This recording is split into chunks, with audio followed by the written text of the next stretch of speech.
Вітаю! Ми зараз в процесі будівництва сонячної електростанції для потреб цього будинку.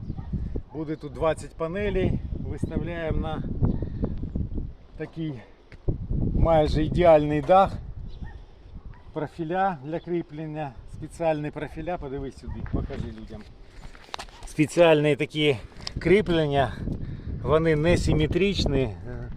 Зрозуміло, щоб вони тримали навантаження під кутом. Це таке спеціальне кріплення для таких дахів з бітумної черепиці. І це буде обігрівати і цей басейн, і цей будинок. Взагалі цей будинок без газопостачання, тому сонячна електростанція дуже їм буде потрібна. Встановлюємо додатково 12 кВт інвертор та великий акумулятор для енергонезалежності. Всім гарного дня!